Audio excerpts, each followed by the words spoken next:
हरे राम राम राम हरे हरे, हरे कृष्ण कृष्ण कृष्ण हरे हरे, हरे राम राम राम हरे हरे, हरे कृष्ण कृष्ण कृष्ण हरे हरे, हरे राम राम राम हरे हरे, हरे कृष्ण कृष्ण कृष्ण हरे हरे, हरे राम राम राम हरे हरे, हरे कृष्ण कृष्ण कृष्ण हरे हरे, हरे राम राम राम हरे हरे, हरे कृष्ण कृष्ण कृष्ण हरे हरे। बोला पुंडलीक वरदे हरि विठ्ठल श्री ज्ञानदेव तुकाराम पंढरीनाथ भगवान की जय, माऊली ज्ञानेश्वर महाराज की जय, जगद्गुरु तुकाराम महाराज की जय, सब संतन की जय,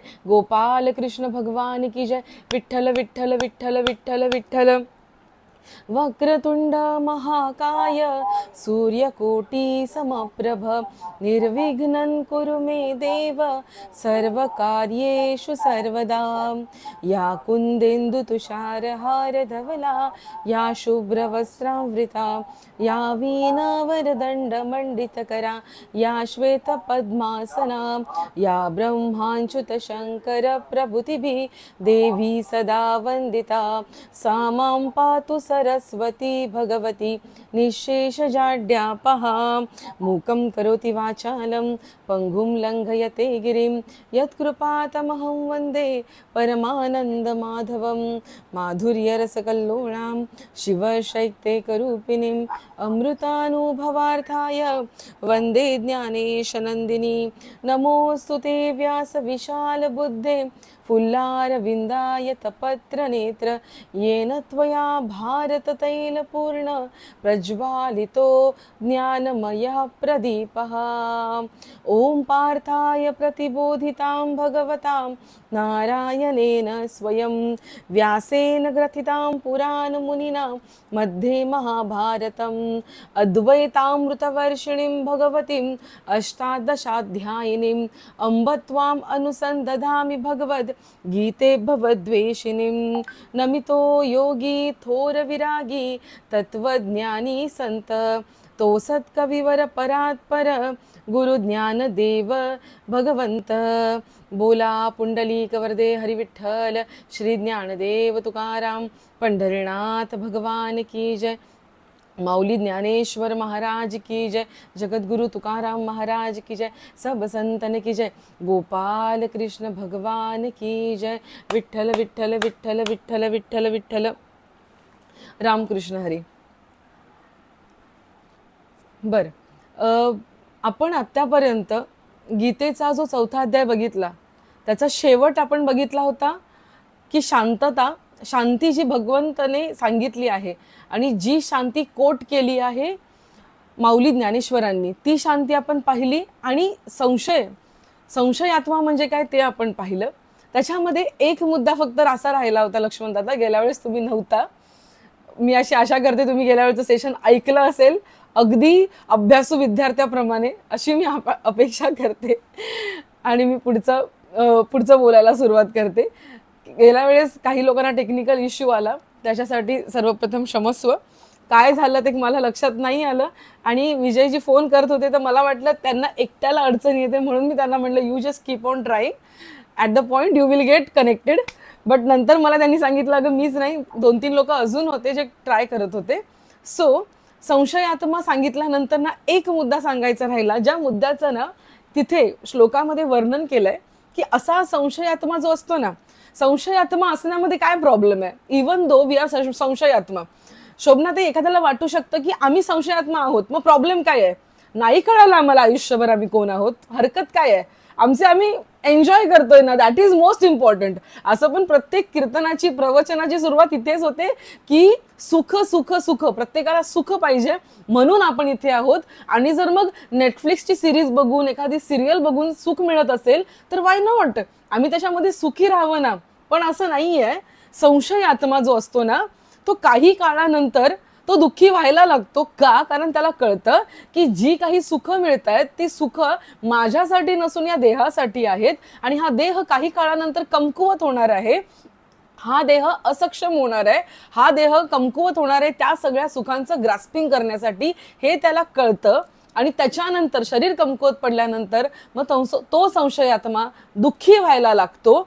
म्हणून भगवंत असा म्हणतोय की संशयात्मी जो व्यक्ती असतो त्या व्यक्तीला इहलोकात नाही, परलोकात नाही, कुठेच सुख मिळत नाही असा इथे भगवंत सांगतोय. आणि त्याच्यावरती सोल्युशन म्हणून, त्याच्यावरती त्याच मुद्द्याला कंटिन्यू म्हणून ज्ञानेश्वर माऊली म्हणतात, मग जर तुझा संशय दूर झाला, जर तू ज्ञानी झालास, तर तुला नुसतं सुख नाही मिळणार. सुख म्हणजे काय असतं? काहीतरी. इलेक्ट्रिसिटी म्हणजे काय आहे? आपल्यासाठी इलेक्ट्रिसिटी म्हणजे काय आहे?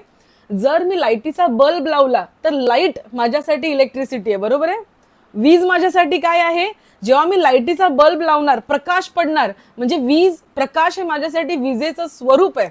पंखा लावला, पंखा, हवा चालू होणं हे माझ्यासाठी विजेचं स्वरूप आहे. अगदी त्याप्रमाणे जे काही सुख आहे त्या सुखाचं स्वरूप, किंवा जे काही भोग मी घेते ते भोग आहेत या सुखाचं स्वरूप. पण ज्ञानेश्वर माऊली या भोगांना सोडून, या सुखाला सोडून त्याच्या पलीकडच्या शांतीकडे जातात, ज्याच्याबद्दल आपण बोललो अद्वैत शांती जी आपल्याला प्राप्त होते, त्या शांतीसाठी खरा खटाटोप करायचा आहे. एकदा काय होतं माहितीये, आता आपण पुढच्या अध्यायामध्ये जातोय, त्याच्यासाठी एक छोटासा दृष्टांत.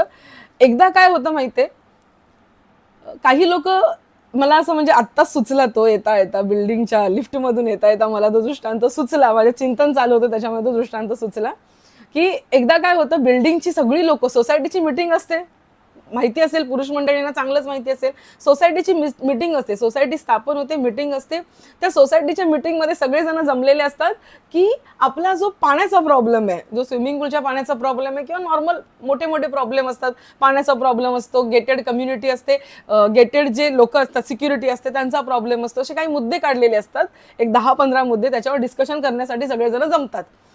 तेवढ्यात काय होतं, ज्या हॉलमध्ये ती मीटिंग अरेंज केलेली असते, आयोजित केलेली असते ना, त्या हॉलमध्ये काही कारणाने ना मच्छर जास्त असतात. तर सगळेजण मीटिंगला बसतात खरे, कशावरती डिस्कशन करायचं असतं? 10-15 मुद्द्यांवरती. सगळ्यांच्या डोक्यामध्ये असतं की या 10-15 मुद्द्यांवरती आपल्याला डिस्कस करायचंय. पण भेटल्यानंतर काय होतं, आल्यानंतर सगळेजण बसतात, सगळेजण रुळावर येण्यापूर्वी अरे मच्छर चावतायत रे, अरे मच्छर कुठून आले एवढे, हे डिस्कस करता करताना दादा त्यांचा अक्षरशः 15-20 मिनिटं निघून जातात की अरे मच्छर आलेत कुठून. आणि मीटिंगचा जो वेळ असते ती फक्त 45 मिनिटांची असते, कोणाला एवढा वेळ तर नसतो नॉर्मल आयुष्यामध्ये.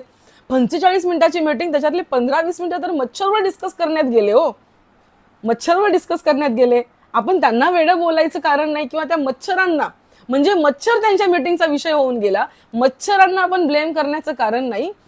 आपण ज्या वेळेस जन्माला येतो त्यावेळेस एक गोष्ट सगळेजण नीट ऐका, जो प्रश्न आपल्याला पडतो ना शोभनाताई, तो प्रश्न पल्लवीताई कुठल्याच प्राण्याला पडत नाही, ना कुत्र्याला पडत, ना मांजरीला पडत, ना गाढवाला पडत. तुम्ही बोलाल विचार वगैरे ते सगळं नंतरचं. एक साधा प्रश्न, एक तळमळ लागलेली असते प्रत्येक मनुष्याला, प्रत्येक मनुष्याला ना तळमळ लागलेली असते. कुठली तळमळ? त्याला आपण एक नाव देऊया, अपूर्णता.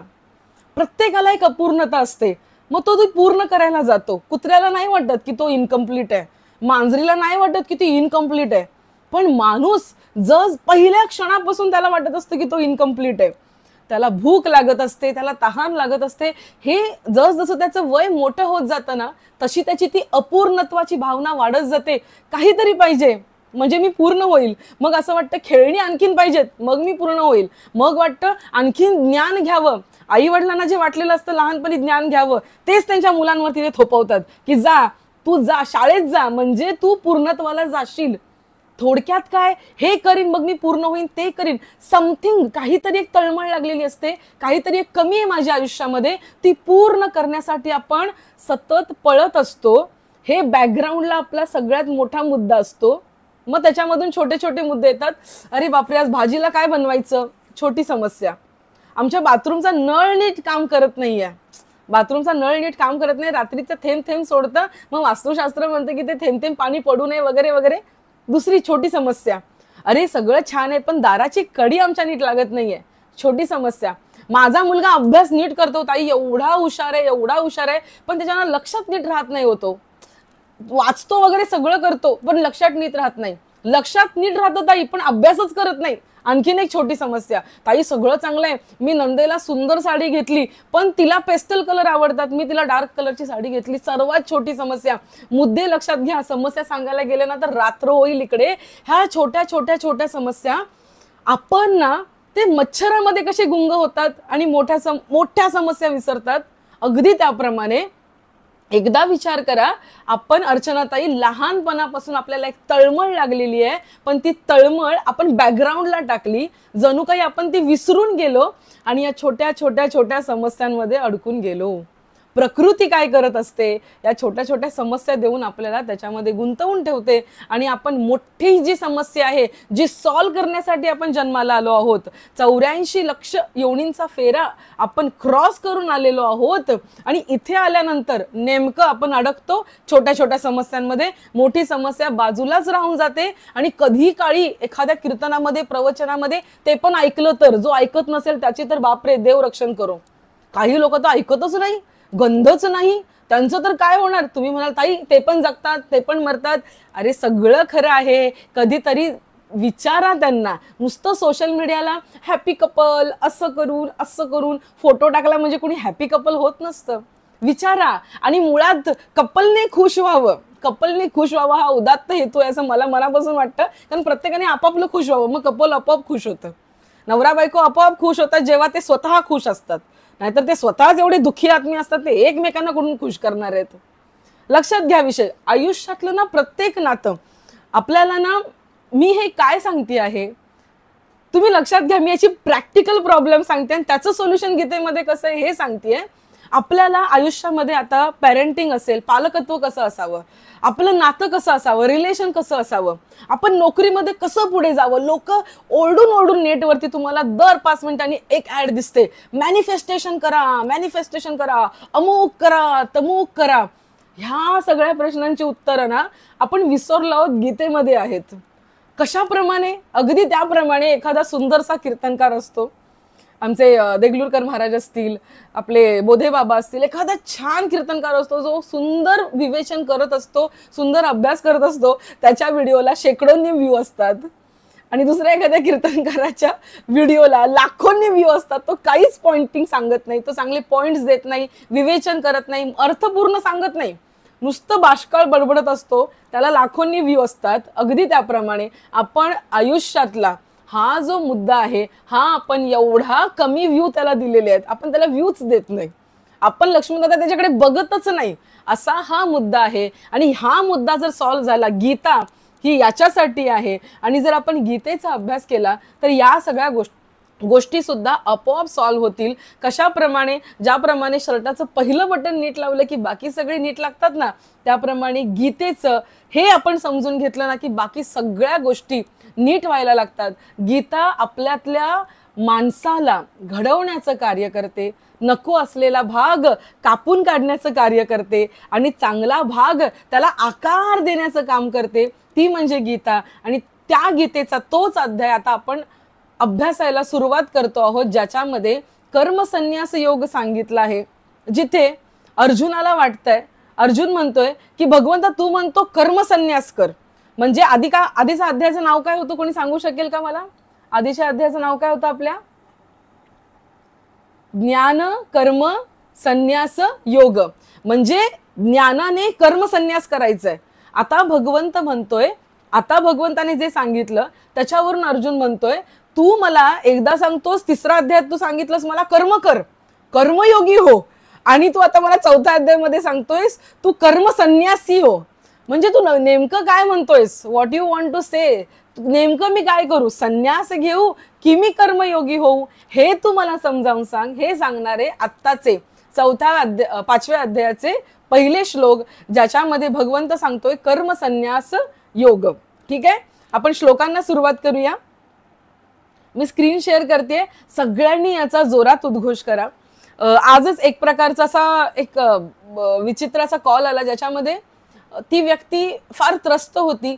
त्यांना असं लोक सांगत होते, काही लोक जे म्हणतात ते बघतात वगैरे असं काही म्हणतात, मला त्याबद्दल डिटेल माहीत नाहीये.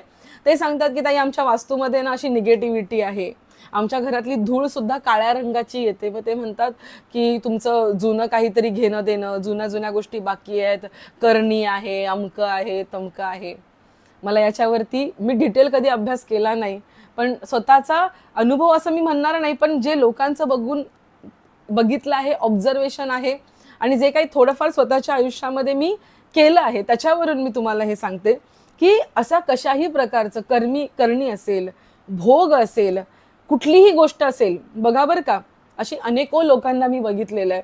विचित्र विचित्र शोभनाताई कॉल येतात, त्यांनाही कळत नाही त्यांच्या वंशाची वृद्धी होत नाही, त्यांनाही कळत नाही त्यांच्या घरामध्ये अकाली मृत्यू चालू असतात, त्यांनाही कळत नाही त्यांच्या घरात येणारी सून, असे सुद्धा कॉल येतात, त्यांच्या घरात येणारी सून टिकतच नाही. दुसरं लग्न झालं, तिसरं लग्न झालं तरी मुलासाठी जी मुलगी लग्न करून आली आहे सून, ती टिकतच नाही. असे सुद्धा लोक आहेत. आणि असे सुद्धा लोक आहेत ज्यांच्या घरामध्ये ना संध्याकाळी 7 नंतर वेगळ्या शक्ती अशा जाणवायला लागतात. काही लोक नुसतीच चिडचिड करतात, घरातला मुख्य पुरुष चिडचिड करतो, अनेको गोष्टी, घाण घाण गोष्टी. म्हणजे एखाद्या स्मशानभूमीत गेल्यावर कशी निगेटिव्हिटी अंगात येते, अंगावर अशी येते निगेटिव्हिटी, तशा प्रकारचं आयुष्य जगणारी लोक या जगामध्ये आहेत. देवकृपेने आपण चांगल्या मार्गावरती आहोत. आणि असं नाही की ते चांगल्या मार्गावरती नसतात, तेही चांगल्या मार्गावरती असतात. ग्रहांचा दोष असतो, गृहाचा दोष असतो, वास्तूचा दोष असतो, अनेको प्रकारच्या काही ना काहीतरी मेख आपल्या आयुष्यात असते. त्या गोष्टी खऱ्या की खोट्या हा मुद्दा नाहीये, पण एकूणच एक निगेटिव्हिटी आपल्या आजूबाजूला भरलेली असते. मला एक गोष्ट तुम्हाला सांगू द्या, या जगामध्ये तोच जिंकतो जो शक्तिशाली आहे. त्यांनाही मी हेच सांगितलं, या जगामध्ये तोच जिंकतो जो शक्तिशाली आहे. घरामध्ये जरी तुमच्या ना भूत राहायला असली ना, मी मनापासून बोलतेय, घरामध्ये तुमच्या पित्र भूत घाणेरड्या प्रेतात्मा जरी राहायला असतील ना, मी गॅरंटी देऊन सांगते, गीतेच्या श्लोकांचा उद्घोष करा, ती भूत सुद्धा चांगल्या मोक्षाला जातील, चांगल्या वळणाला निघून जातील. त्यांना सांगा तुम्हाला माझ्याबरोबर राहायचं आहे ना, रोज इथे बसून माझ्या बरोबर गीता ऐका. पण त्या शक्ती तुम्हाला अशा गोष्टी सुद्धा करू देत नाही. पण आपली आत्मिक शक्ती एवढी असली पाहिजे ना की आपण रोज बसून ते केलं पाहिजे. आपण रोज हनुमान चालीसा सांगितली तर ती वाचली पाहिजे, रोज ज्ञानेश्वरीचा उद्घोष झाला पाहिजे.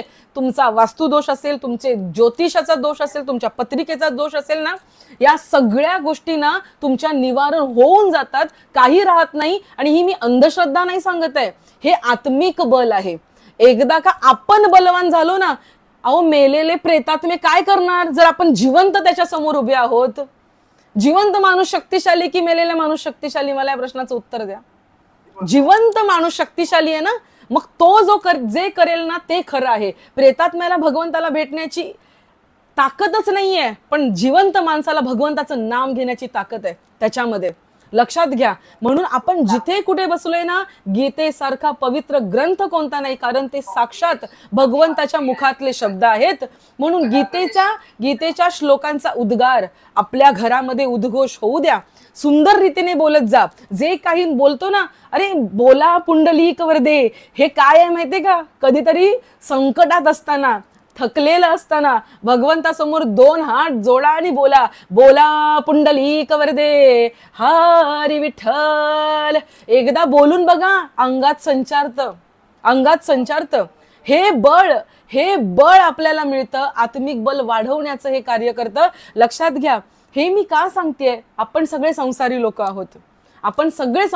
आहोत. जणू काही ना आपण ती कमळं आहोत जी चिखलामध्ये वाढतायत, पण आपण कमळच असावं. आपण इतर कुठलं फूल असलं ना तर आपण भिजून जाऊ चिखलाने. म्हणून आपल्यातलं संरक्षण निर्माण करण्याचं कार्य, मनोबल वाढवण्याचं कार्य ही गीता करते. हे सेशन करतात आणि अल्टिमेट एम आपला तोच असला पाहिजे की आपण बलशाली असलं पाहिजे. मग भले बुद्धीने असो, मग आत्ताच्या लँग्वेजमध्ये बोलायचं तर ऑरा आपला स्ट्रॉंग करायचा. ऑरा म्हणजे काय असतं, एखाद्या व्यक्तीला बघता क्षणी मन प्रसन्न होतं हो, त्यालाच ऑरा म्हणतात त्या व्यक्तीचा. एखाद्या व्यक्तीला बघता क्षणी असं वाटतं अरे का भेटला हा, तोच त्याचा ऑरा आहे. ऑरा मग त्याचं पांढरा प्रकाश पडतो, रामकं होतं, तमकं होतं, असं काही नसतं यातलं. असो, थोडक्यात काय, सगळ्यांनी छान गीतेच्या श्लोकांचा उद्घोष करा. आपण 5व्या अध्यायामध्ये प्रवेश करतो आहोत. श्री भगवान उवाच, श्री भगवान उवाच, अनाश्रिता कर्मफलं, अनाश्रिता कर्मफलं. पुढे क आहे म्हणून तो विसर्ग अर्धा बोलायचा आहे. अनाश्रिता कर्मफलं कार्यं कर्म करोति य ससन्यासी च योगी च, ससन्यासी च योगी च निरग्निर्न चाक्रियः. बघा बरं कसं ह्याच्यामध्ये कसं बसतंय ते छंदामध्ये. मी पुन्हा एकदा बोलते. अनाश्रिता कर्मफलं कार्यं कर्म करोति य ससन्यासी च योगी च न निरग्निर्न चाक्रियः. परत एकदा बोलते.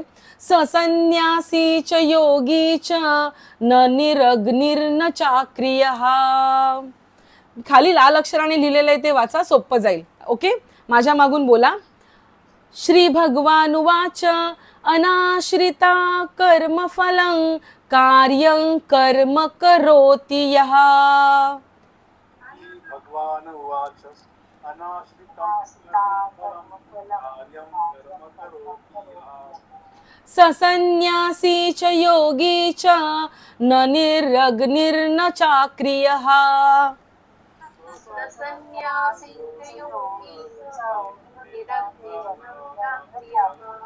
Very good. अर्जुन भगवंताला म्हणाला की हे कृष्णा, तू 6व्या अध्यायातला पहिला 5वा अध्याय चालू आहे आपला. 6व्या अध्यायातला हा 6व्या अध्यायातला पहिला श्री भगवान वाच हे अनाश्रिता कर्मफलं कार्यं कर्म करोति हे 6व्या अध्यायातला पहिला आहे. तिथेच आता चेक करत होते की 5व्या अध्यायातला हा वेगळा आहे. संन्यासम कर्मणा कृष्ण पूर्ण निर्वृत्त संचिती असं आहे. एकच मिनिट. 5व्या अध्यायातला पहिला आहे बघा तुम्ही. हा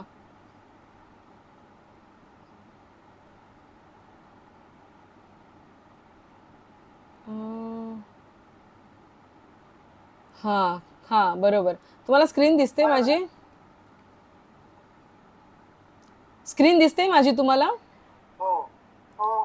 दिसतोय श्लोक? दिसतोय एक श्लोक, अध्याय 5 कर्मसन्यास योग दिसतोय? हा श्लोक नाहीये, पहिला श्लोक नाहीये. आपण हा पहिला श्लोक कोणता आहे बघा. संन्यासम कर्मणा. बरोबर. अर्जुन वाच, संन्यासम कर्मणां कृष्ण पुनर्योग च शंससी यश्रेय एत योरेकम तन्मे ब्रूहि सुनिश्चितम. बरोबर. हा मी पीपीटी मध्ये वेगळा लिहिलाय. एकच मिनिट मी कॉपी करते. एकच मिनिट. थँक्यू ताई, थँक्यू. बरोबर. तरी मला अर्थ लागेल ना मला. हा श्री भगवान वाचे बोललात ना तेव्हा माझ्या लक्षात आलं का इथं पहिलं अर्जुन वाचे. ठीक आहे, मी ना तुम्हाला हेच शेअर करते. थांबा. हा बरोबर. हे मी प्रवासात केलेले कांड आहेत ना त्यामुळे. ओके, मी ओपन करते डायरेक्ट. मी ह्या गीताच ओपन करते याच्यामध्ये. तुम्हाला शेअर करते. हा परत एकदा स्क्रीन शेअर करते. स्क्रीन शेअर कुठे गेलं माझं? हा इंटरनेटवरचं शेअर करते. ओके, आता दिसतंय? मी स्क्रीन वाढवते, काही लोकांना दिसत नसेल त्यांच्यासाठी. ओके, दिसतंय आता तुम्हाला? ओके. हा अर्जुन उवाच. हा संन्यासन कर्मणां कृष्ण. संन्यासं कर्मणां कृष्ण. तो शंख मधला तो उच्चार करायचा आहे बरं का. संन्यासं कर्मणां कृष्ण पुनर्योगंच न बोलायचंय, न वानातला. पुनर्योगंच शंससी यश्रेय एत योरेकम. योरेकन पुढे त आहे. यश्रेय एत योरेकन तन्मे ब्रूहि सुनिश्चितम. ओके, इथे मला लिहिता नाही येणार कारण इंटरनेटवरती आपण. तो शंख मधला ख बोलायचा इथे. संन्यासं कर्मणां कृष्ण पुनर्योगंच शंससी. बोला.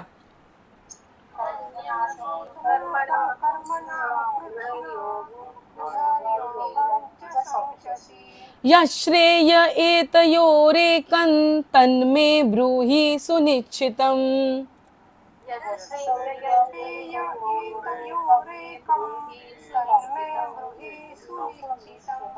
Very good. याचा अर्थ असा आहे की अर्जुन म्हणाला, हे कृष्णा, तुम्ही कर्मे टाकण्याची किंवा फिरून कर्मयोगाची प्रशंसा करता. एकदा म्हणता कर्म टाकून दे, एकदा कर्मयोगाची प्रशंसा करता. तेव्हा या दोहोंपैकी माझ्यासाठी अगदी निश्चित कल्याणकारक काय आहे हे साधन तू सांग. बरोबर आहे ना. एकदा म्हणतात लोक की गीता पाठ असली पाहिजे, तुमचं कल्याण होणार आहे. एकदा लोक म्हणतात की पाठ वगैरे नसली, अर्थ माहिती असला पाहिजे, तुमचं कल्याण होणार. एकदा लोक म्हणतात गीता सोडून द्या, ज्ञानेश्वरी वाचावं, ज्ञानेश्वरी तुम्हाला कळाली, तुमचं कल्याण होणार. शेवटी सगळ्यांचा ऐकून तुम्हाला एक प्रश्न पडेल जो तुम्ही इथे विचारू शकता की ताई, आमचं नेमकं कल्याण कशाने होणार. अगदी त्याप्रमाणे इथे कृष्णाला वाटतंय की भगवंता, तू एकदा म्हणतोस की कर्मयोगी बन, एकदा म्हणतोस की कर्म संन्यासी बन, तू कर्म टाकून दे. मी नेमकं काय करू, नेमकं साधन कुठलं करू हे तू मला सांग. तर त्याच्यानंतर भगवान श्रीकृष्ण म्हणतात, आपण पुढच्या श्लोकाकडे येऊया. मी इथे तरी लिहिलंय का, श्री भगवान उवाच संन्यासा कर्मयोगश्च. आय थिंक मी इथलं पण चुकवलंय. हा, इथलं पण चुकवलंय. ओके, आपण इथून घेऊया. श्री भगवान उवाच संन्यास, अर्धा बोलायचा आहे, संन्यास कर्मयोगश्च निःश्रेय सकरावुभौ तयोस्तु कर्मसन्न्यासात, तयोस्तु कर्मसन्न्यासात, तला पाय मोडा, तयोस्तु कर्मसन्न्यासात कर्मयोगो विशिष्यते. आणि आपण श्लोक इथून घेत नाही बरं का, श्लोक आपण गीता प्रेसच्या गीतेमधूनच घेतो, पण इथे ती डिस्प्ले होत नाहीये माझ्याकडे. ती माझ्याकडे त्याचा PDF आहे, त्याच्यातून मी घेते. त्यामुळे हे कोणी आयडियल मानू नका. हे मी का सांगते, आता तुम्ही इंटरनेटवर जाल आणि गीता घ्याल तर दॅट इज नॉट आयडियल वे. आपलं गीता प्रेसची गीताच नेहमी आपण घ्यायची. श्री भगवान उवाच संन्यास कर्मयोगश्च निःश्रेयस करावुभौ. निःश्रेयस करावुभौ, स चा उच्चार पूर्ण बोलायचा आहे.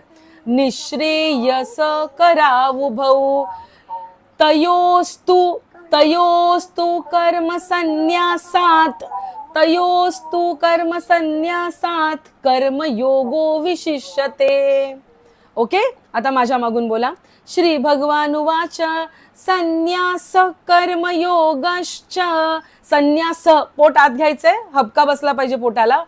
संन्यास योग कर्मयोगश्च निःश्रेयस करावुभौ.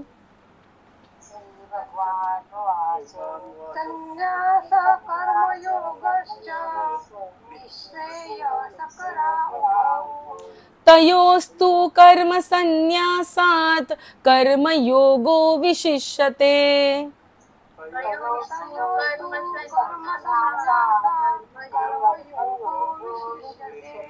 Very good. याच्यावरती भगवंत म्हणाले, कर्मसन्यास आणि कर्मयोग हे दोन्हीही परम कल्याण करणारेच आहेत, परंतु या दोहोतही संन्यासाहून कर्मयोग साधण्यास सोपा असल्याने तो श्रेष्ठ आहे. आता नीट लक्षात घ्या बरं का. कदाचित तुम्ही ना हे ऐकलं असेल, दृष्टांत म्हणून ऐकलं असेल, माझ्या कीर्तनात ऐकलं असेल, दुसरीकडे ऐकलं असेल, पण हल्ली हे खूप फेमस झालं, शॉर्ट्समध्ये यायला लागलं. पण तो दृष्टांत इतका जुना आहे ना की जुने कीर्तनकार हे सांगायचे. एक संन्यासी असतो, एक माणूस संन्यास घेतो आणि निघून जातो, संन्यासी असतो. तो निघून गेल्यानंतर दूर दूर म्हणजे शेकडो, त्याच्या गावापासून शेकडो मैल दूर असलेल्या गावामध्ये राहायला जातो. तिकडे गेल्यानंतर त्याच्या घरामध्ये झोपडी बांधतो. तो आता घरात राहायचं नाहीये, संन्यासी आहे, झोपडी बांधतो. झोपडी बांधून रोज लोक त्याला भेटायला येतात, त्यांना भेटायचा, प्रवचन करायचा, सगळं काही छान गुण्या गोविंदाने चाललेलं असतं. स्वतःचं जेवण बनवायचं, सगळं व्यवस्थित करायचं. त्याच्या झोपडीमध्ये, झोपडी म्हणल्यावरती गावची, तुम्हाला माहिती आहे गावच्या घरांमध्ये किडा मुंगी भरपूर असतात, त्याच्या झोपडीमध्ये उंदीर भरपूर होतात. मग त्या उंदिरांची व्यवस्था करण्यासाठी तो काय करतो, एक छोटंसं मांजर पाळतो. मग मांजर पाळल्यानंतर आता बघा, लक्ष्मणदादा हसले त्याच्यावरून मला कळालं की त्यांना हा दृष्टांत माहितीये. मांजर पाळल्यानंतर मांजर काय करायचं, उंदीर दिसला की त्याच्यावर झडप घाल, ते उंदराला खाऊन टाकायचं. मग असं करत करत घरातले उंदीर संपतात, मग मांजर उपाशी राहायला लागतं, ते म्याव म्याव म्याव करायचं. मग त्याची सोय व्हावी यासाठी तो काय करायचा, शेजारच्या गावामधून, ज्या गावाच्या डोंगरावर तो राहायचा त्या गावातून तो दूध आणायचा थोडंसं कोणाकडून तरी मागून, मग ते दूध त्याला पाजायचा. मग रोज काय व्हायचं, स्वतःची भिक्षा मागायची आणि भिक्षेबरोबर त्यांना म्हणायचं कटोरीवर दूध दे. मग ते दूध घेऊन येऊन त्या मांजराला पाजायचं. मग त्या गोष्टीचा त्याला त्रास व्हायला लागला. मग शेवटी तो काय म्हणतो, गाय पाळणं पुण्याचं कार्य असतं, मग आपण गाय पाळूया, म्हणून जेणेकरून त्या मांजराची भूक भागेल म्हणून तो गाय पाळतो. आता गायीचं दूध काढायचं, त्या मांजराला पाळायचं, मांजराला द्यायचं, असं करत त्या गाय पाळायचं सुद्धा त्याला त्रास व्हायला लागतो. म्हणून एक दिवस काय करतो, एखादी निराधार बाई अशी त्याला प्रवचन झाल्यानंतर भेटते की जी बाई निराधार, एक मुलगी असते तरुण जी निराधार असते. मग तो तिला म्हणतो की ये तू माझ्याकडे आणि त्या गायीचं तू पालन पोषण कर, रोज चारा आण, आपलं तिचं तू कार्य कर, माझी मी भिक्षा आणेन, त्यातली थोडी तू खा, थोडी मी खाईन. असं करत करत थोडे दिवस जातात आणि मग प्रकृतीचा धर्म आहे, पुरुष आणि स्त्री जवळ आले तर ते प्रेम होणारच आहे. ते होतं, तो लग्न करतो त्या बाई बरोबर आणि जो व्हायचा तो संसार सुरू होतो. ठीक आहे. आणि ह्या झाला मी सांगितलेला दृष्टांत. एखादा दुसरा संन्यासी कोणी असेल ना आयुष्यात भेटला ना, एक सांगते मी तुम्हाला, जर तुम्ही गीता ऐकता ना, आपण निर्भीड असलं पाहिजे. कोणी संन्यासी महाराज भेटले ना की त्यांना विचारा एकदा, थोडं उद्धट वाटेल पण आपण मनातून उद्धट नाही आहोत. त्यांना बोलायचं, महाराज तुमची दिनचर्या काय असते हो, तुम्ही काय काय करता, मग ते सांगतील. मग त्यांना दुसरा प्रश्न विचारायचा, महाराज तुमच्या उपजीविकेचं साधन काय आहे हो, तुम्ही कसं उपजीविका करता. आताच्या काळात भिक्षा मात्र कुठे मागायला जात नसाल, कारण बिल्डिंगमध्ये, आताच्या काळात बिल्डिंग आहे सगळ्या, बिल्डिंगमध्ये वॉचमन अमेझॉनवाल्याला आणि स्विगीवाल्याला सुद्धा परमिशन घेऊन वर पाठवतो. भिक्षा मागणाऱ्याला तो वर पाठवणार आहे का, तो भिक्षा कुठून मागतो बरं, विचारा, एकदा विचारा त्यांना. मग ते तुम्हाला सांगतील की त्यांच्या आयुष्यामध्ये डिफिकल्टी किती आहेत, त्यांच्या आयुष्यामध्ये किती किती अडचणी आहेत ते तुम्हाला सांगतील. ज्या कोणी संन्यास घेतला आहे, माझा थोडासा या क्षेत्रात असल्यामुळे असा अनुभव आहे. आमचे जे मेळे बसतात, आमची जी संमेलनं होतात ना, आम्ही मागे दिल्लीला गेलो होतो, एक सखी संत संमेलन होतं. असं संत नव्हते सगळेजण, इन्क्लुडिंग मी, आम्ही कोणी संत नव्हतो, पण त्यांनीच नाव दिलेलं की संत संमेलन. मला खरं ऑब्जेक्शन इथून सुरू होतं, मग माझं आणि कोणाचं असं पटतच नाही. ते स्वतःच भेटायचं 4 जणांनी आणि स्वतःच म्हणायचं आम्ही संत संमेलन करतोय, असं दगड उचलून डोक्यात घालावीशी वाटतात, स्वतःलाच संत म्हणवून घ्यायचं. म्हणजे तुकाराम महाराजांनी सुद्धा तोंड दाबून पळ काढला पाहिजे, ज्ञानेश्वर माऊली सुद्धा पळून गेल्या पाहिजे. तर अशी संत संमेलनं मी खूप बघितलेत. त्यानंतर हल्लीच्या काळात मी बंद केली. ही जी संत संमेलन आहेत ना, शोभनाताई, मी कोणाच्या मनामध्ये तिरस्कार उत्पन्न करत नाहीये, पण आत्ताच्या काळात तुम्हाला संन्यासी मिळणं अवघड आहे. हे जे संत महिला असतात, संत पुरुष असतात, मी अजिबात बोलायला घाबरत नाही, ते खरंच संन्यासी वगैरे अजिबात नसतात. त्यांचे तुम्ही एक जोक ऐकाल ना आणि त्यांचं तुम्ही बोलणं ऐकाल ना, तर तुम्ही म्हणाल बाई ग, आम्ही परवडलो, आम्ही साधी लोक परवडलो, पण ही लोक परवडत नाहीत. खरं सांगते मी तुम्हाला. त्यामुळे संन्यास घेणं तुम्ही म्हणाल मग हे लोक पाखंड करतात. एक गोष्ट मला सांगू द्या, या क्षेत्रामध्ये पाखंड करणं खूप सोपं असतं. का सांगू का, वरून भगवी वस्त्र घातलेली असतात ना, मग आतमध्ये पाखंड चालला तरी दिसणार कोणाला, फक्त मला.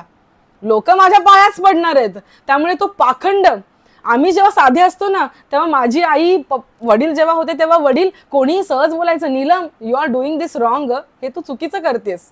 जर तू कीर्तन करायचं, तुझा घरात पण आवाज नाही वाढला पाहिजे. खरं आहे, हे माझ्या बरोबर घडलेल्या घटना आहेत ह्या. जर मी बाहेर घेते तर एक मर्यादा पाळली पाहिजे. सुरुवातीच्या काळामध्ये आपण एकदमच तरुण असतो ना, तेव्हा त्या मर्यादा पाळणं पण अवघड होतं. लक्षात घ्या, आपल्याला टोकतात लोक, पण एकदा का संन्यासी झालात ना तुम्ही आणि एकदा कधी भगवी वस्त्र, पांढरी वस्त्र चढवली ना, तुम्ही लोकांचं सहजा ऐकत नाही आणि लोक सहसा तुम्हाला सांगायला येत नाही. अनेको दोष तसेच राहतात आणि मनामध्ये आलेले पाखंड घाण तशीच राहते. आणि व्यावहारिक दृष्ट्या सुद्धा, भौतिक दृष्ट्या, व्यावहारिक दृष्ट्या सुद्धा असं आयुष्य कंठणं अत्यंत अवघड असतं, अत्यंत अवघड. म्हणून आचार्य ओशो असतील, आपले ज्ञानेश्वर माऊली असतील, आपले तुकाराम महाराज असतील, यांनी सांगितलेलं आहे, समर्थ रामदास स्वामी असतील, आधी प्रपंच करावा नेटका आणि मग धरावे परमार्थ विवेका. आधी प्रपंच नेटका करा, आधी स्वतःच्या सगळ्या भावनांना तुम्ही स्ट्रीमलाईन करा. सगळं स्ट्रीमलाईन झालं पाहिजे. प्रत्येक भावना तिला एक दर्जा मिळाला पाहिजे. प्रकृतीकडून मिळालेल्या प्रत्येक भावनेला एक दर्जा मिळाला पाहिजे. तिचं निराकरण तिथे झालं पाहिजे. आणि एकदा का ते झालं ना की मग पुढचं तुम्ही करायला, भक्ती करायला मोकळे असता. सगळ्यात साधा आणि सोपा मार्ग. एक स्त्री असेल, एक पुरुष असेल, दोघांनाही संरक्षण हा संसार, एक गृहस्थाश्रम हे संरक्षण देतं आणि त्या संरक्षणातून मग पुढे तुम्हाला परमार्थ करायला एक सोपा मार्ग मिळतो. विवाह झाल्यानंतर सेवा करणं अत्यंत सोपं असतं, अत्यंत सोपं असतं, सोपं असतं, सुरक्षित असतं आणि चिरकालापर्यंत टिकणारं असतं आणि सगळ्यात महत्वाचं म्हणजे समाधानी असतं, समाधानी असतं. आणि आपल्याला टक्के टोनपे कळतात. आजही अनेको लोक असे बोलतात की का तुम्हाला नोकरी करायची, का तुम्हाला जॉब करत करत कीर्तन करायचं, एवढा जीवाचा अखंड तांडव, एवढं शरीराला तुम्ही त्रास करून घेता कशासाठी?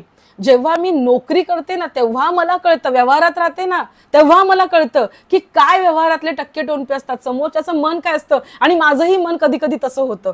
माझंही मन अनेक वेळा कामाच्या तासांमध्ये मी श्लोक पाठ करते, कामाच्या तासामध्ये मी अभंग पाठ करते, मला मनात वाटतं मी ही चोरी करते, कारण वेळ कुठली आहे, नोकरीची आहे.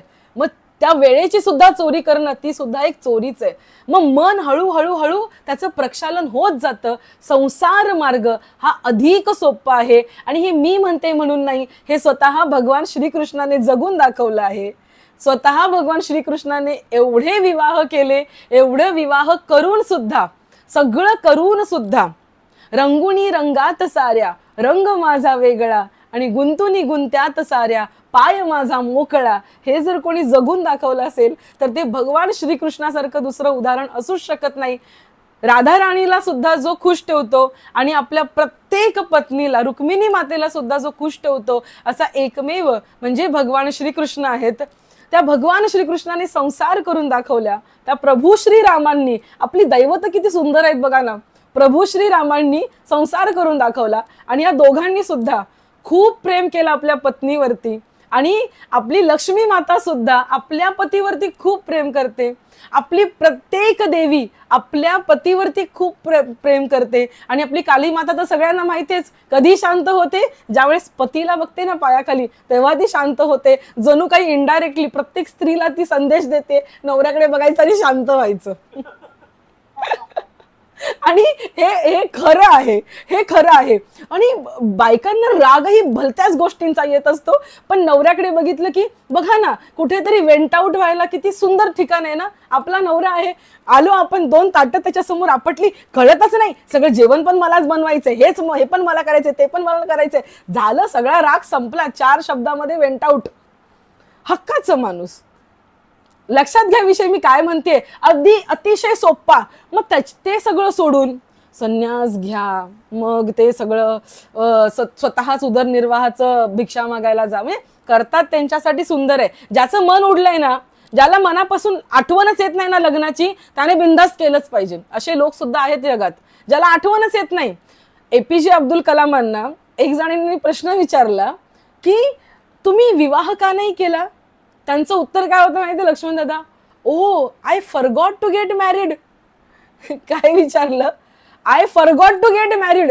If this situation is there, जर अशी सिच्युएशन आहे ना, तुम्हाला मी सांगायची गरज नाही किंवा तुम्हाला दुसऱ्याने सांगायची गरज नाही, संन्यास घ्या. तुम्ही जो काही मार्ग घेतलाय तो तुम्ही आचरण करणार आहात त्याचं. पण जर आपण सामान्य असू ना, तर सामान्यत्वातून असामान्यत्वाकडे जाण्याचे 2 मार्ग आहेत. एक तर संसार करा, गृहस्थाश्रमी व्हा, आणि त्याच्यानंतरची दुसरी पायरी की संसारातल्या अडचणी, संसारातली संकट, संसारातले अडथळे, जसे गौतम बुद्धांना संसारातून एक रात्री बाजूला घेऊन गेले ना, अगदी त्याप्रमाणे आपल्यालाही वाटलं पाहिजे की आज ऑफिस मधून घरी जातच नाही, डायरेक्ट जाते सज्जनगडावरती. कळतंय का तुम्हाला? कळतंय का मी काय बोलतेय? किंवा ऑफिस मधून घरी जरी आलो, बॅग ठेवली, जरी आमटी भात जेवण जे काही बनवलं, तरी अंतःकरणामध्ये मात्र समर्थ रामदास स्वामी आहेत, अंतःकरणामध्ये माऊली आहेत. तिकडे न जाता आम्ही गडावर आहोत, तिकडे न जाता आम्ही समाधी समोर आहोत. ही जेव्हा भावना निर्माण होईल ना, त्यावेळेस आपण म्हणू की खरंच आम्ही गीता काहीतरी शिकायला लागलो आहोत. आणि गीता ना आपल्याला भगवी वस्त्र शिकवत, ना गीता आपल्याला कर्मकांड शिकवत. कर्मकांड सुद्धा याच साठी आहे, पण कर्मकांडाचं हे आपण समजून न घेता उगाचच वडाच्या झाडाला फेऱ्या मारतो आहोत. लक्षात घ्या विषय, म्हणजे उद्या तुम्ही मारणार आहात म्हणून मी सांगते. मारू नका अशातलं मी सांगत नाही, मारा, पण ते मारताना भावना कुठली होती ते समजून घ्या. सावित्री कोण होती ते समजून घ्या. जा इंटरनेटवरती, माझ्या फेसबुक पेजवरती तरी तुम्हाला मिळेल किंवा तुम्हाला युट्यूबवरती पण मिळेल. मी आज विचार करत होती की त्याचं रिमाइंडर टाकावं, पण माझेच व्हिडिओ मला मिळत नाहीत, अशी माझी अवस्था आहे. एकदम व्यवस्थित पद्धतीने सांगितलंय की सावित्री कोण होती, ऐका ते एकदा. आणि बी सावित्री. आपल्या लोकांना ना असं वाटतं, अजून एका व्यक्तीचं मी उदाहरण देईन, कबीर. कबीर कबीर जे म्हणतात ना, कबीर कबीर क्या कहते हो, जाओ यमुना के तीर, एक एक गोपी के प्यार में बह गए सो सो कबीर. असं जे कबीर म्हणतात ना, त्यांचाच जन्मदिवस नंतरच्या दिवशी आहे. त्या कबीरांनी सुद्धा आपल्याला हाच बोध दिलाय, संसार कर. म्हणतात ना, कबीराचे विनतो शेले, कौसल्याचा रामबाई, कौसल्याचा राम, आमटीची टाकतो फोडणी, नीलमताईचा रामबाई, किंवा शोभनाताईचा रामबाई, शोभनाताईचा राम. लक्षात येते का तुमच्या मला काय बोलायचंय? कबीर सुद्धा हेच सांगतात. आपल्याला काय वाटतं माहितीये का, तुकाराम महाराज असतील, ज्ञानेश्वर माऊली असतील, कबीर असतील, आपल्याला असं वाटतं की हे लोक कसे होते माहिती, या हो या, सगळ्यांनी सुखी राहा, शांत राहा, अजिबात नाही बर का. हे सगळे लोक कसे होते माहिती काय? काय बोलताय तुम्ही? आत्ता बकरी ईद झाली, बकरी ईदला तुम्ही बकरे कापता. अरे तुम्ही बकरे कापता, तुमचा मुल्ला कधी बोललाय का तुम्हाला बकरे काप? असे बोलणारे कबीर होते. कबीर म्हणतात, तुमचा मुल्ला कधी येऊन बांग ऐकण्यासाठी तुमच्या मुल्लाला लाऊडस्पीकरवरची बांग ऐकावी नाही लागत. चीटी के बगन नूपुर बाजे, वो भी साहेब सुनता है. त्या मुंगीच्या पायात सुद्धा वाजणारे पैंजण जरी तिला घातले ना, तिचा पाय केवढा, मुंगी केवढी, तिचा पाय केवढा, मग तिचे पैंजण केवढूशे असतील. कोणी घातले नाहीत बरं का. कबीर इमॅजिन करतायत तिच्या पायात केवढेशे घुंगर असतील, ते जरी वाजले ना तर वो भी साहेब सुनता है. मग तू केलेली प्रार्थना तुला माईकवर बोलायची गरज नाहीये. तसेच ते हिंदूंना सांगतात की तू जसा दगड पूजतोस ना, अरे दगड सोड, त्या दगडाचा तू पर्वत जरी पूजलास ना तरी भगवंत तुझ्यावर खुश नाही होणार आहे. जोपर्यंत तुझं अंतःकरण शुद्ध नाही आणि मनात प्रेम नाही ना, दाही आखर प्रेम के पडे सुपंडित होय, हे कबीर सांगतायत. आपले तुकाराम महाराज असतील, कबीर असतील, अरे ते जे सांगतात ना ते ऐकताना असे क्रांतिकारी शब्द आहेत. हे क्रांतिकारी. हे बोलणारे कोण अशी मिळमिळीत लोक नव्हती. अरे ज्यांना मारण्यासाठी, कबीरांना सुद्धा मारण्यासाठी कित्येको वेळा विषाचा प्रयोग करण्यात आला. मुसलमान लोक म्हणायचे आमचे, म्हणजे नंतर बोलले, मुसलमान लोक आणि हिंदू लोक यांच्यामध्ये भांडण नंतर झालं की कबीर कोणाचे, पण ते प्रसिद्ध होईपर्यंत, कबीर साहेब प्रसिद्ध होईपर्यंत कोणालाच ते मान्य नव्हते. अरे कसे मान्य असतील? जे हिंदूंची निंदा करतात, त्यांच्या कर्मकांडाची निंदा करतात आणि खऱ्या हिंदुत्वाला जागं करतात, खऱ्या तुमच्यातल्या मुसलमानाला जे जागं करतात, खरं कोणी बोललं ना तर आत्ताच्या काळात सहन होत नाही हो. तो काळ तर असा होता की एखाद्याला मारून टाकलं तरी कळणार नाही. त्या काळामध्ये कबीर, त्या उत्तर प्रदेशामध्ये, आत्ताचा उत्तर प्रदेश सोडा, तेव्हाच्या उत्तर प्रदेशामध्ये कबीर खरं बोलायचे, खरं सांगायचे, खणखणीत क्रांतिकारक शब्द वापरायचे. या संतांना मुळमुळीत समजू नका. ते हे कबीर जे संसार करतात. म्हणून मला म्हणायचंय, अध्यात्म म्हणजे मुळमुळीत असणं नाहीये. अध्यात्म म्हणजे जो दिसेल त्याला घालीन लोटांगण करणं नाहीये. अध्यात्म म्हणजे गीता समजून घेऊन सत्य असत्य, मी कोण तू कोण हे समजून घेणं म्हणजे अध्यात्म आहे. आणि इथे भगवंत स्वतः बोलतोय की अरे कर्मयोगी हो, कर्मयोगी हो. कर्मसन्यास पण बरोबर आहे, कर्मयोग पण बरोबर आहे. दोन्ही गोष्टी एकाच गंतव्याकडे घेऊन जातात. पण सोपं कुठलं त्यातल्या त्यात तर कर्मयोग. काम करत करत, अरे बिना कामाचं बसलं ना हजारो विचार इथे डोक्यात येतात. काम करत करत रामनाम घेणं जास्त सोपं आहे. बरोबर आहे ना? बरोबर आहे ना? काम करत करत रामनाम घ्या, जास्त सोपं आहे. काम न करता उद्या ट्राय करा ना. म्हणजे तुम्ही ट्राय करायला सुरुवात केली की नाही यशोदा काकी मला माहिती नाही बरं का. डोळे बंद करून रामनाम घ्या. डोळ्याच्या समोर जे विश्व खुलं होतं ना, ते विश्व खुल्या डोळ्यांसमोर सुद्धा खुलं होत नाही. लक्षात घ्या.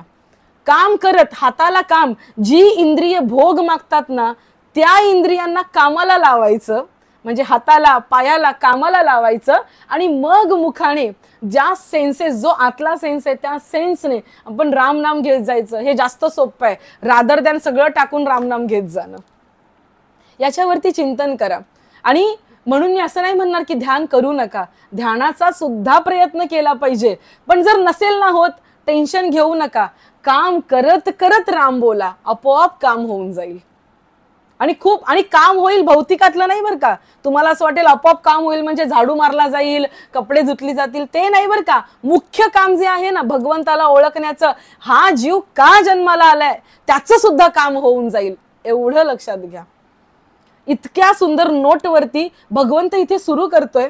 त्याच्यानंतरच्या श्लोकांमध्ये भगवंत हे सांगतोय की तू म्हणतोस की हे करतो, तू म्हणतोस की ते करतोस, पण तू कसा अकर्ता आहेस आणि तू काहीच करत नाही, हे आपल्याला पुढच्या श्लोकांमध्ये बघायचंय. आणि ते ऐकण्यासाठी सगळ्यांनी इथे उपस्थित राहा आणि जास्तीत जास्त लोकांना जॉईन करा.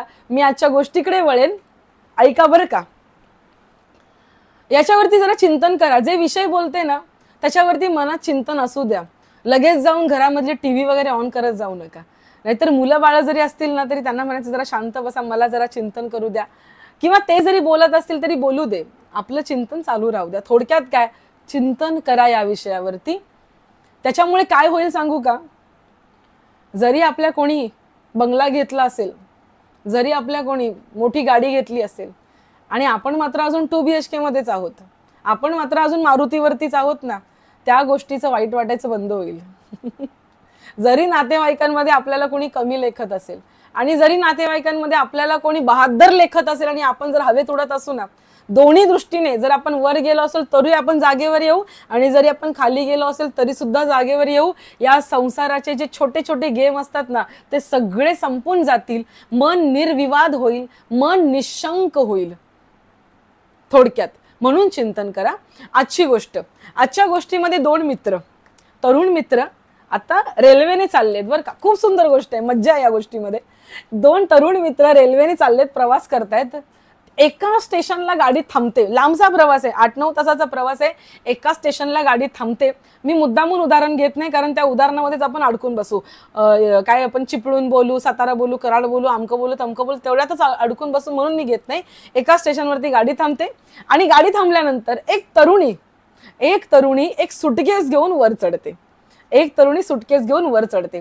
आता दोघही तरुण अजून निर्विवाहित, विवाह झाले नाही, अविवाहित, विवाह झालेला नाही अजूनही. तरुणी गाडीमध्ये आल्यानंतर दोघही जरा असे सरकून बसतात जेणेकरून तिला बसायला जागा होईल. कोणी देत नाही कंपार्टमेंटमध्ये जागा, पण ते दोघं मात्र तिला जागा देतात. ती बसते, तिची सुटकेस ती वरती ठेवते. वरती जागा असते ना, त्या मोठ्या मोठ्या लांबच्या पल्ल्याच्या गाड्यांमध्ये, रेल्वेमध्ये जागा असते. ती सुटकेस ठेवते वरच्या फळीवरती आणि ती बसते. आता थोडा प्रवास झाला, 2-3 स्टेशनं गेली, काही स्टेशन एक अर्धा-पाऊण तास झाला. गेल्यानंतर ती तरुणी एका स्टेशनला, मी बोलते की मी पाणी पिऊन येते असं बोलते आणि ती तरुणी उतरते. आता थोडा वेळ गाडी स्टेशनावर थांबलेली आहे आणि आता गाडी सुरू होणार आहे. मग हे दोघं जण बघतात नळाकडे, तर ती तरुणी तिकडे नसते. आता त्यांचं लक्ष कुठे असेल हो? आता त्यांचं लक्ष कुठे असेल? जिथे तुमचं लक्ष आहे, जिथे माझं लक्ष आहे, बरोबर ना, तिच्या बॅगेकडे. आता काय होतं, थोडा वेळ गेल्यानंतर 2 तासानंतर या दोघांची उतरण्याची वेळ येते. मग ते दोघं जण उतरताना सुद्धा दोघांचा हात एकदम कुठे जातो, त्या बॅगेकडे. जसं आपलं गेलं लक्ष कुठे गेलं, बॅगेकडेच. त्या बॅगेकडे लक्ष जातं, हात जातो त्यांचा. दोघंही खाली घेताना मग एकमेकांकडे बघतात. तो म्हणतो माझी आहे, तो म्हणतो दोघांनाही मनातून माहितीये बॅग कोणाची आहे. हे सगळा कल्ला ऐकून तिथे पोलीस उभे असतात, जे स्थानकांवरती असतात. ते पोलीस तिकडे येतात. तोपर्यंत दोघांनी बॅग खाली घेतलेली असते. ते पोलीस म्हणतात काय झालं, तर तो एक तरुण म्हणतो हा म्हणतो ही बॅग माझी आहे, पण ही बॅग माझी आहे. दुसरा म्हणतो नाही ही बॅग माझी आहे. तर ते पोलीस म्हणतात थांबा, बॅग उघडून आपण बघूया. म्हणून ते पोलीस काय करतात, बॅग उघडायला जातात, तर बॅगेची चावी नाहीये. ते म्हणतात तू दे चावी. तो म्हणतो माझ्याकडे नाहीये चावी, मी घरी विसरलो. आता हाला म्हणतात, कारण त्यांची बॅगच नसते, चावी कुठून असणार त्यांच्याकडे.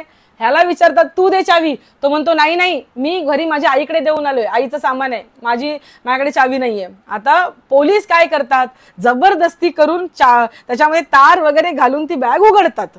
आता दोघं पण म्हणतायत तू थांब तुला दाखवतो, माझी बॅग आहे, तो म्हणतोय माझी बॅग आहे. पोलीस काय करतात, बॅग उघडतात आणि एक एक सामान काढायला सुरुवात करतात. तर त्याच्यामधून पहिल्यांदा निघते साडी, ते साडीवर करतात, ही कोणाची आहे, तो तरुण म्हणतो माझी आहे. तो म्हणतो तुझी कशी साडी असेल, नाही माझ्या बहिणीची आहे. तो म्हणतो नाही नाही नाही माझ्या बायकोची आहे, साडी माझी आहे.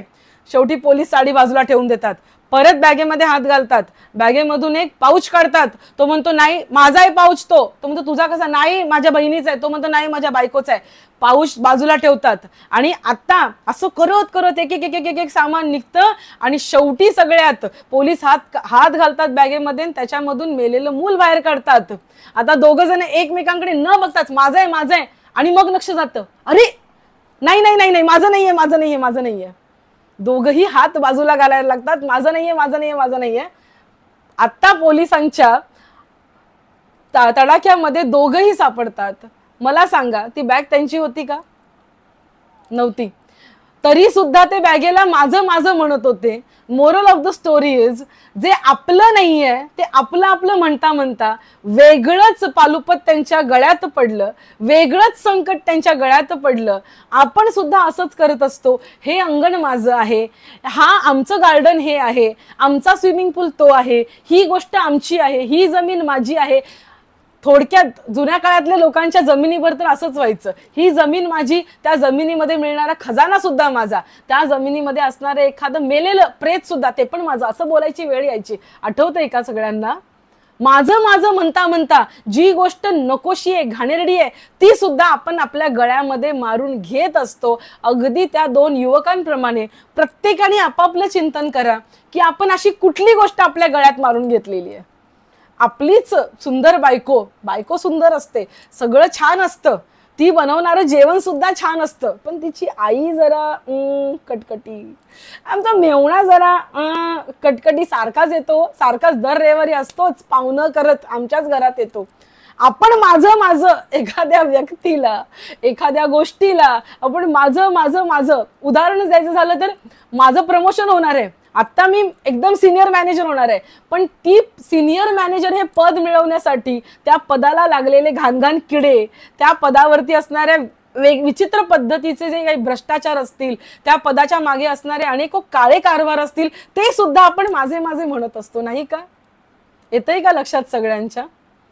आपण प्रत्येक गोष्टीला माझं माझं म्हणत असताना त्याच्याबरोबर, आणि या जगामध्ये जेव्हा आपण म्हणतो ना सुंदर ते ध्यान उभे विटेवरी, त्या सुंदर शब्दामागे किंवा रूप पाहता लोचणी, हे जे सुरुवातीचे अभंग आपण गातो ना, याच्यामध्ये ना ते सुंदर, ते रूप फक्त भगवंताचंच आहे. आणि जस जसं आयुष्य पुढे पुढे जाईल ना, तसं तसं कळत जातं की आपण ह्याला सुंदर म्हणतो, आपण बंगल्याला सुंदर म्हणतो, आपण घराला सुंदर म्हणतो, आपण एखाद्या निर्जीव वस्तूला सुंदर म्हणतो, एखाद्या सजीव व्यक्तीला आपण सुंदर म्हणतो. नंतर नंतर कळत जातं काही सुंदर नाहीये. प्रत्येकाच्या पोटामध्ये विष्ट आहे, प्रत्येक जण खाण्यासाठी तितकाच भुकेलेला असतो. म्हणजे म्हणतात ना, काही लोक म्हणतात की the one who can share the bathroom, only those people can be a husband and a wife. जेव्हा दोन व्यक्ती बाथरूम शेअर करू शकतात ना, तेव्हा ते हजबंड अँड वाईफ बनवू शकतात. असं जे म्हणतात ना, ते काही खोटं नाहीये. आपण एखाद्या व्यक्तीला, सजीव असेल निर्जीव असेल, त्याला आपलं म्हणता म्हणता त्याच्याबरोबरच्या घाण गोष्टी सुद्धा, घाण म्हणण्यापेक्षा आपल्याला संकटात टाकणाऱ्या गोष्टी सुद्धा आपण त्याला आपलं म्हणत जातो. अशी अनेको उदाहरणं आहेत. माझ्याकडे आता गोष्टी सुद्धा तयार आहेत बरं का. गोष्ट म्हणते मी, गोष्टी आता ह्याच्या ओघात मी तुम्हाला सांगत जाईन. आपण अशा गोष्टी सुद्धा आपल्या म्हणत जातो, त्या व्यक्तीच्या गोष्टी. आणि आपण आयुष्यभर अनेको लोकांनी कारावास सहन केले बायकोसाठी, अनेको लोकांनी बायकांनी पतीसाठी कारावास सहन केले. आपण कारावासात सुद्धा, आपण तुरुंगात सुद्धा कीर्तने केली. तिकडे गेल्यावरती कळलं गुन्हा घडण्यासाठी पत्नी कारणीभूत होती, गुन्हा घडण्यासाठी धीर कारणीभूत होता, नवरा कारणीभूत होता, अमकं तमकं ज्यांना ज्यांना आपलं म्हणलं त्यांनी सगळ्यांनी आपल्याला गोत्यात टाकलं. तुम्ही म्हणाल ताई आमच्यातले नाही आहेत हो अशी लोक, न सांगता येणारे पाहुणे सुद्धा तेच असतात. लक्षात घ्या विषय. म्हणजे याचा अर्थ आपण पाहुण्यांना नको नको म्हणावं अशातला भाग नाहीये. आपण आपल्या साधनेमध्ये आपल्याला गोष्ट जी अनवॉन्टेड वाटतेय, जी गोष्ट आपल्याला गरजेची नाहीये आणि आपल्या साधनेमध्ये व्यत्यय आणते, आपला कम्फर्ट दूर करते, अशा गोष्टींना आपण काय म्हणाल, ते थोडक्यात अनवॉन्टेड असतात. थोडक्यामध्ये त्या गोष्टी नकोशा वाटतात. आणि मग जेव्हा त्या मोठं स्वरूप घेतात ना, तेव्हा कळतं. त्याने आपल्याला 10 लाखाचा गंडा घातला, त्याने 5 लाखाचा गंडा घातला, त्यावेळेस कळतं अरे आपल्याच घरी यायचा, चहा प्यायचा आणि जायचा. आपण त्याला माझं माझं म्हणलं, आपण त्याला आपलं आपलं म्हणलं आणि आपलंच तो घेऊन गेला. प्रत्येकाने आयुष्यात हे बघितलेलं आहे कधी ना कधी. म्हणून म्हणत असे माझे माझे माझे तरी जड झाले ओझे. कोण म्हणतायत? कोण म्हणतायत? समर्थ रामदास स्वामी म्हणतायत.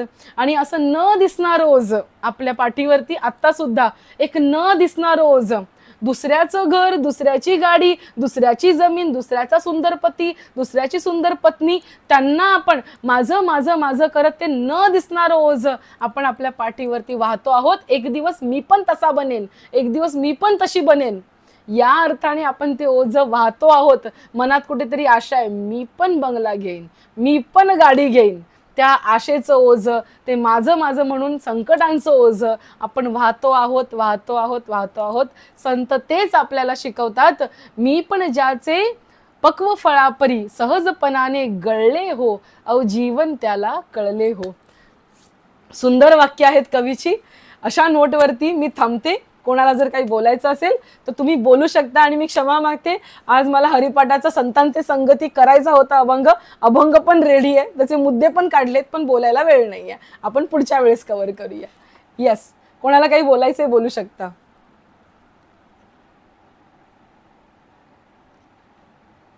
येस, कोणाला काही बोलायचंय? हा पल्लवी ताई बोला. शोभना ताई. येस, बोला बोला बोला. ही ओरिजिनल ज्ञानेश्वरी. हा, आणि ही मी लिहिलेली ज्ञानेश्वरी. वाव, तुम्ही त्याला हे पण केलं आहे, बाइंडिंग पण केलंय ना? नाही तसंच आलं होतं मला, तसंच म्हणजे मागवलं होतं. अच्छा, बर. अरे वा. ठीक आहे. आता भरपूर आहे म्हणजे दाखवण्यासारखं. हे सगळं त्याचं मी लिहिलेलं आहे. हा अध्याय पाहिजे नीट दिसते की नाही माहित नाही, पण हा अध्याय दिसतंय. माझ्या इथे इंटरनेट स्ट्रॉंग आहे, मला तर दिसतंय.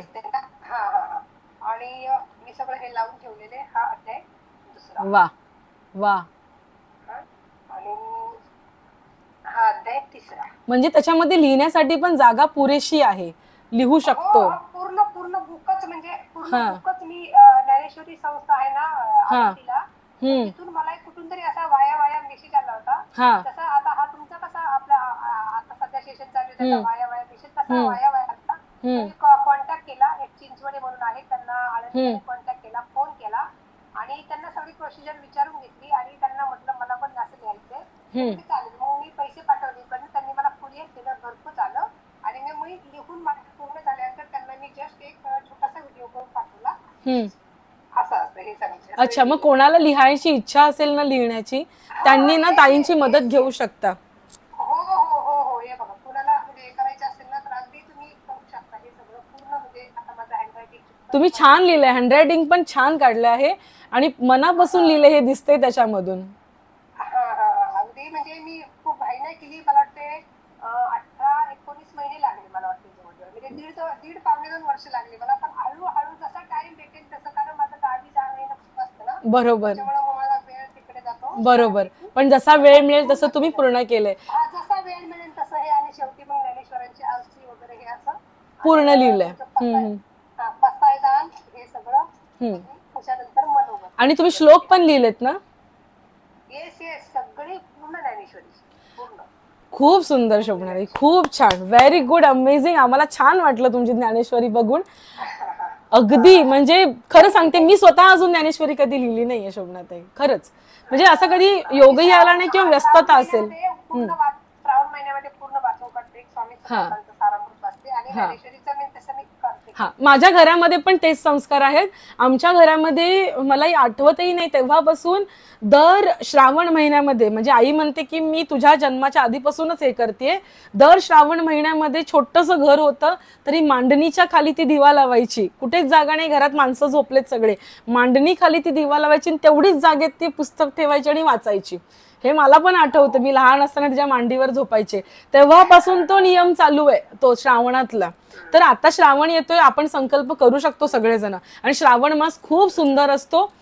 खरं पाहताना त्याचं असं म्हणतात ना की त्याच्या ज्योतिषानुसार त्याचं महत्व वगैरे काही असेलही, पण सगळ्यात सुंदर महत्व काय माहितीये, छान पाऊस पडलेला असतो, आपण घरामध्ये असतो, आणि जुन्या काळातल्या लोकांचा मुख्य व्यवसाय शेतीचा. मग त्या शेतीच्या व्यवसायामध्ये एकदा पेरण्या झाल्या ना की जास्त काम नसतं त्या काळामध्ये. मग त्या काळामध्ये तुम्ही ज्ञानेश्वरी वाचन करू शकता, चिंतन करू शकता, म्हणून श्रावण मासामध्ये लोक करायची जुन्या काळातले. आणि आपणही आता संकल्प घेऊ शकतो. हा हा आईपासूनच मला एक प्रेरणा मिळाली. आईला खूप आहे, ती स्वतः वाचते, स्वतःच हे करते सगळं, कोणाला आवडून आवडतं पण तिचं तिचं चालू असतं. नवरात्र किती छान, किती छान, किती छान शोभनाताई. तुम्हाला कोणाला हवं असेल ना तर ताईंना संपर्क करा आणि ती ज्ञानेश्वरी मिळवून तसा लिहिण्याचा प्रयत्न करा. आणि तुम्हाला बोललेली पण मी मागे, लिहिणं हा सुद्धा एक छान गोष्ट असते. आपण बघा लहान होतो ना तेव्हा आपण लिहायला लागलो ना की डोक्यातले विचार ना सुसंगत व्हायला लागतात. म्हणजे लोक म्हणतात ना थॉट्स लिहून काढा, तर ते थॉट लिहित असताना ना ते विचार सुसंगत व्हायला लागतात. ज्ञानेश्वरी नाही ना लिहिली तरी रोजनिशी लिहा, रोज खूप फरक पडतो त्याने. मी पण लिहिते, तुम्ही पण लिहा. एखाद दिवस मिस होईल पण स्वतःला ठरवा मनातल्या मनात की मी लिहीन. रोजनिशी लिहा किंवा ज्ञानेश्वरीच्या 5 ओव्या लिहा. लिखाणाने ना खूप गोष्टी, आपल्या डोक्यातले विचार ना चॅनलाइज होऊन जातात. आणि अजून एक गोष्ट, शोभनाताई तुम्ही आहात की लेफ्ट झालात? एक गोष्ट सांगते, आवाज येतोय माझा? हा, एक गोष्ट सांगते, ज्ञानेश्वरी तर लिहाच, एकदम स्तुत्य उपक्रम आहे. पण अजून एक तुम्ही करू शकता, ज्ञानेश्वरी वाचला ना, पहिला अध्याय वाचला ना की त्याच्याबद्दल तुम्हाला काय वाटतं याच्याबद्दल तुम्ही सारांश लेखन करू शकता. बघा म्हणजे विचार कसा वाटतंय, कल्पना. जसं मागे पल्लवी ताईंनी ना पाठवलं होतं गीतेचे काही श्लोक धरून, त्यांनी त्याच्यावरती स्वतःचं विवेचन लिहिलं होतं आणि काही टिप्पण्या त्याच्यामध्ये संदर्भ होते ते त्यांनी ऍड केले होते आणि ते त्यांनी लिहून पाठवलेलं. असं तुम्ही ज्ञानेश्वरीच्या एक एक अध्यायाबद्दल पण करू शकता. म्हणजे असं अभ्यासाचा एक भाग आम्ही पण करतो, बाकीच्यांच्या बद्दल मला माहिती नाही, पण मी अभ्यास करताना असं करते की अशा अध्यायाचं एखादी गोष्ट अध्याय घ्यायचा आणि त्याच्याबद्दल मला काय वाटतं and how can I relate my on experience with that अध्याय, मी माझे स्वतःचे अनुभव त्याच्याबद्दल कसे जोडते, हे चिंतन एक छान पद्धतीचं बनतं. आणि असं तुम्ही काहीतरी लिहू शकता. बघा मी तुम्हाला फक्त एक ऑप्शन देते, पण त्याच्यामधून काय होतं, मॅक्झिमम टाइम आपण तेच चिंतन करतो. लिहायचंय मला, ते लिहिण्यासाठी आपण चिंतन तेच करतो आणि बाकीचे घाण गोष्टी मन कधीच करत नाही. मन सुद्धा त्याच चिंतनामध्ये राहतं. हा एक सुंदर उपाय आहे, करून बघा. आणि पूर्ण अध्यायाबद्दल नाही ना जमलं तरी समजा अध्यायामध्ये 250 ओव्या आहेत, 300 ओव्या आहेत, तर 100-100चं डिस्ट्रीब्युशन करा. 100 ओव्यांमध्ये माऊलींना, आणि जास्त नाही लिहायचं, अर्धा पान लिहायचं, 1 पान लिहायचं, तेवढंच. म्हणजे समोरच्याला वाचताना सुद्धा सुरेख वाटलं पाहिजे. आणि जर तुमचं पुस्तक तुम्हाला वाचावं असं वाटलं ना तर ह्याचं तुम्ही छान पुस्तक बनवा. तुमचाच लेख तुम्हाला वाचावं असं वाटलं ना तर याच्यावरती छान पुस्तक बनवा तुम्ही. खूप मजा येईल, खूप मजा येईल. करून बघा हे तुम्ही. करायला म्हणजे ना याच्यामधून ना कर्मयोग भगवंत सांगतो ना, तर आपलं कर्मच काहीतरी मोठ्या गोष्टीसाठी वाहून द्यायचं. जसं मी माझी वाणी दिली आहे की मी बोलेन या विषयावरती, तसं तुमची लेखणी तुम्ही द्या, तुमचे विचार तुम्ही द्या. मग ते कोणी वाचेल की नाही डझंट मॅटर, काही फरक पडत नाही कोणी वाचेल की नाही. फेसबुकवरती पोस्ट करून टाका हो, बाकी सगळं राहू द्या. मी सांगते तुम्हाला, फेसबुक टाईप करा, मोबाईलवरती टाईप करा, फेसबुकवरती टाका, याचा फोटो काढा, त्या चिंतनाचा फोटो काढा, फेसबुकवरती टाका. एक जण तरी वाचेल. कोणी नाही वाचलं ते इंटरनेटच्या जगांमध्ये, त्या लहरींमध्ये ते राहील तरी ना, चिरत काळापर्यंत राहील तरी.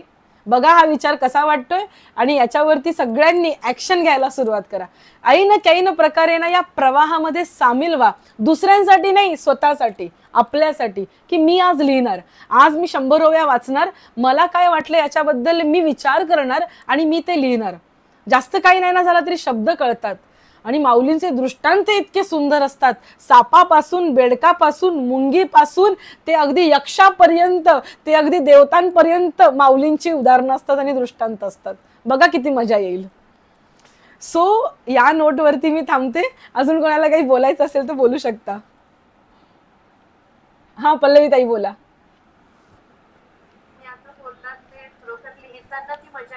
हा, लिहिताना खूप मजा येते, ते आठवत जातं आणि अजून सुचत जातं, आपण अजून सुचत जातं.